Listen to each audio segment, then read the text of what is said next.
அதிமுகவும் தாவேக்காவும் சேர்ந்தா மக்கள் பாடம் போட்டுவார்கள் யாருக்கு அப்படிங்கிறது யாருக்குங்கிறது நான் உங்களுக்கு என்னுடைய கணக்கு இவ்வளவுதான். அதிமுக கூட்டணியில் இப்போ இருக்கக்கூடிய எக்ஸிஸ்டிங் கூட்டணியில் தாவேக்கா வந்தால் 200 சீட். அதுக்கப்புறம் அங்கே கேள்வியே கிடையாது. அது வந்து ஒன்றுமே இல்லை, ஒரு சாதாரண கணக்கு சொல்லேனே. அது ரொம்ப நாள் இருக்குதுன்னு வச்சுக்கோங்க. நீங்கள் வந்து ஏடிஎம்கே பிஜேபி கூட்டணியில் யாருமே சேரலன்னு வச்சுக்கோங்க. இது வரைக்கும் யாருமே சேரல. ஏடிஎம்கேக்கு 20% ஓட்டு வந்து எப்பயுமே குறைஞ்சிக்கிது. அதிமுகவுக்கும் திமுகவுக்கும் அவங்களுடைய ஒஸ்ட் பீரியடில் 20 கீழே அவங்க போனதில்லை வச்சுன்னா கட்சி ஆரம்பித்த காலத்துலேருந்து அதுக்கு ஸோ 20% வச்சுருக்காங்க. பிஜேபிக்கு நான் வெறும் 10% தான் கொடுக்குறேன். 18% கூட்டணி வாங்கினாங்க, அதை 8 தூக்கி விட்டுருங்க அவங்களுக்கு, வெறும் 10%. ஸோ 30% ஓட்டு கையில் இருக்கவங்க. விஜய்க்கு வந்து ஒன்றுமே இல்லை, எல்லாரும் 20 வரைக்கும் கொடுத்துருக்கேன். நான் வெறும் 10 தாங்கன்னு நான் சொல்கிறேன். நான் வந்து இதுவெல்லாம் கிடையாங்க. நான் வந்து 6 to 10 6 10 தான் குறைச்சி தான் மதிப்பிடுறேன். இந்த 10 உள்ளே வந்துச்சுன்னா 40 உள்ளே வந்துருச்சே. திமுகவுக்கு ஆன்டி இன்கம்பன்சி இருக்குன்னு எல்லாரும் ஏற்கிறாங்க. அது எவ்வளோ 5 7 10 தெரியாது, சரிங்களா?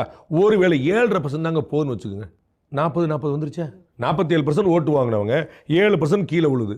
அவங்க 40 இவங்க 40 வந்துட்டாங்களே. இதுக்கு மேலே உங்களுக்கு என்ன வேணும்?